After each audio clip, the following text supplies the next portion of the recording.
Well, this morning we are continuing our sermon series from the New Testament book called 1 Peter, and the name of our series is In the Trenches. In the Trenches. And why do we call it In the Trenches? Well, because spiritually speaking, the believers that the Apostle Peter is writing to in the letter called 1 Peter, spiritually speaking, they have gone off the road. It's as if they're in the ditch, they're in the trench, they're, off the road there. Because, why? Well, because their cultures and their communities have basically rejected them.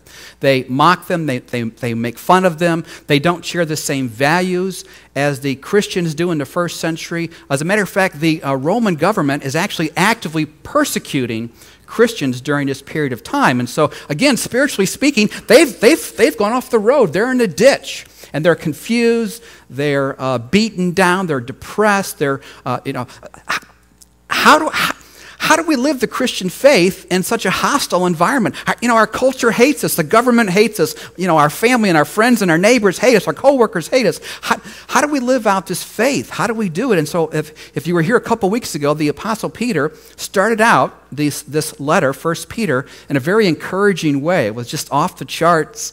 Encouraging. But then last week, Peter sort of got down to business, didn't he? He was actually pretty blunt for those of you who were here last week. And basically, he said, the bottom line last week was grow up. Grow up. In other words, look, act your spiritual age. I know things are difficult. I know you're struggling. I know you're experiencing trials of many kinds, okay? But you still have to be faithful. You still have to be holy as God is holy. So his message last week was to grow up. Now, today he's going to kind of build on the foundation that he laid last week.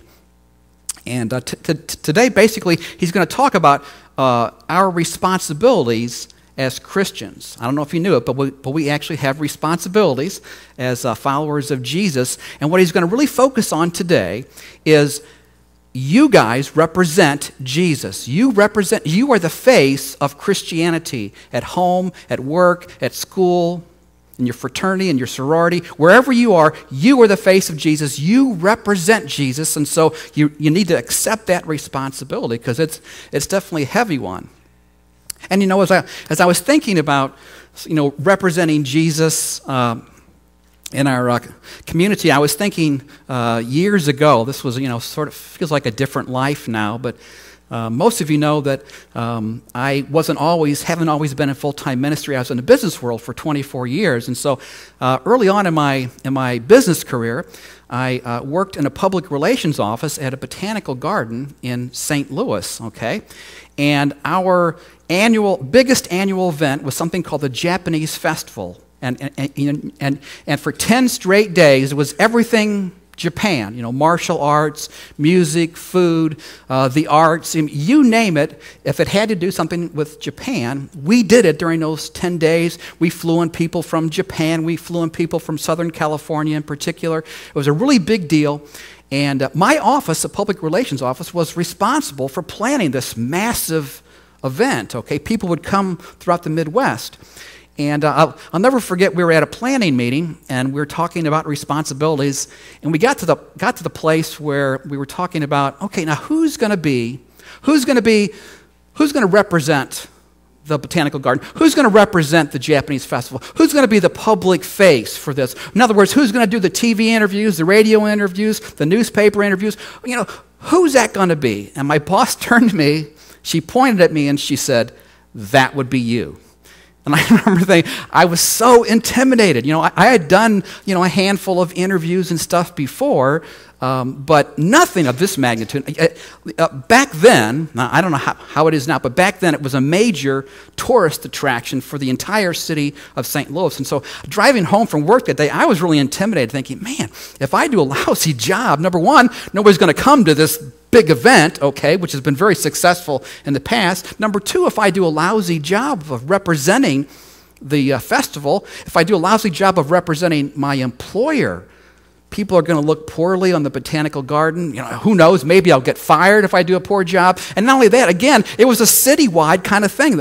The Convention and Visitors Bureau put a lot of time and effort promoting this event regionally. And so I thought, man, I could even embarrass the entire city.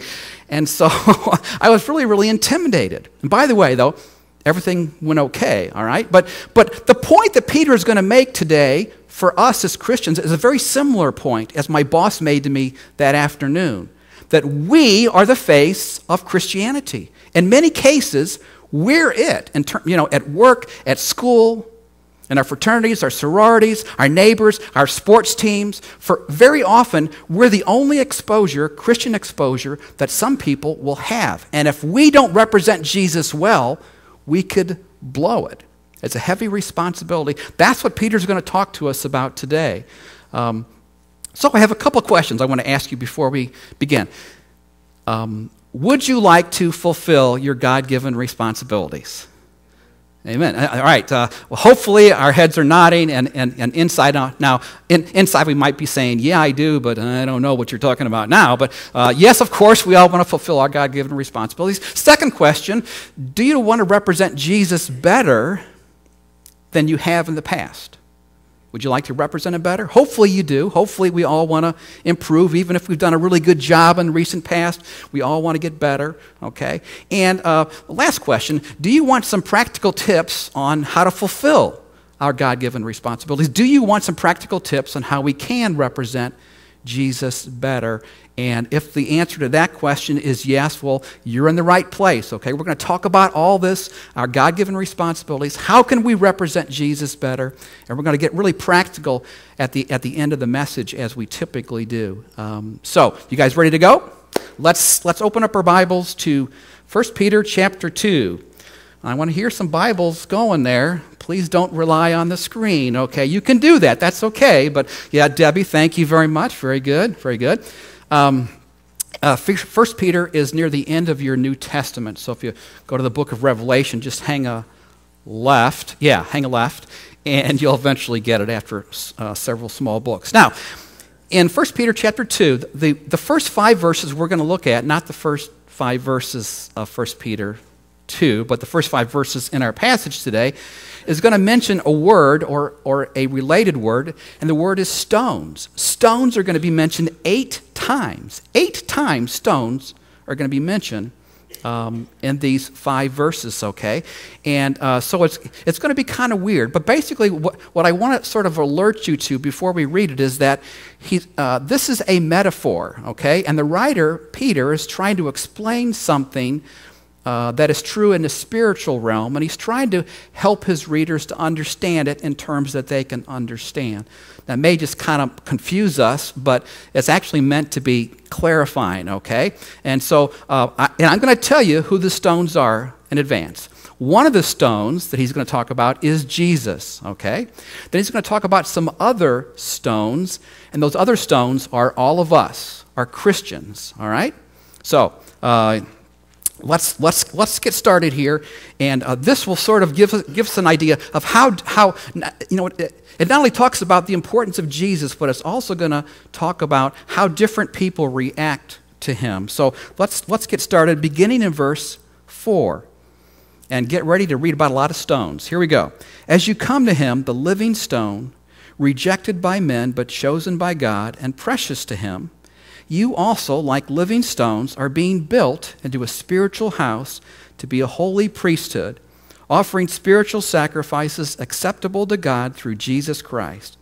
For in Scripture it says, "See, I lay a stone in Zion, a chosen and precious cornerstone, and the one who trusts in him will never be put to shame." Now to you who believe, this stone is precious, but to those who do not believe, the stone the builders rejected has become the capstone, and a stone that causes men to stumble and a rock that makes them fall. They stumble because they disobey the message, which is also what they were destined for. Now, if you're like me, your initial reading of that is like, what?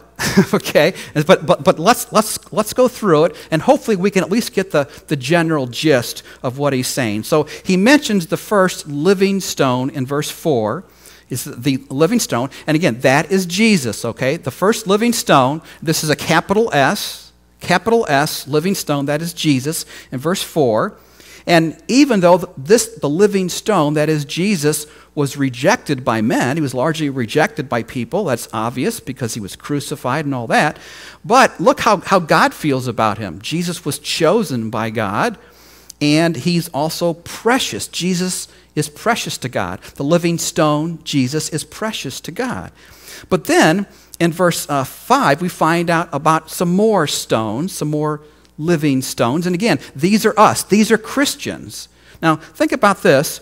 Verse 5, he says, you also, like living stones, are being built into a spiritual house to be a holy priesthood. So, Christians, we're the living stones, we're being built into a spiritual house. And what he's doing here, again, he's trying to help his readers to understand a point. And basically, he's telling us, imagine that a building, a house is being built, a spiritual house, a spiritual temple. And you, as Christians, you're part of the building blocks. You're part of this building, okay? So again, he's trying to help us to picture our role in this spiritual house, in the spiritual realm. And then he also refers to us, not only are we being built into a spiritual house, he says to be a holy priesthood. So I don't know if you knew this, but did you know that you're a priest? If you're a Christian, you're a priest, okay? We're going to talk about that being a priest. We're going to talk about our responsibilities as being part of a holy priesthood.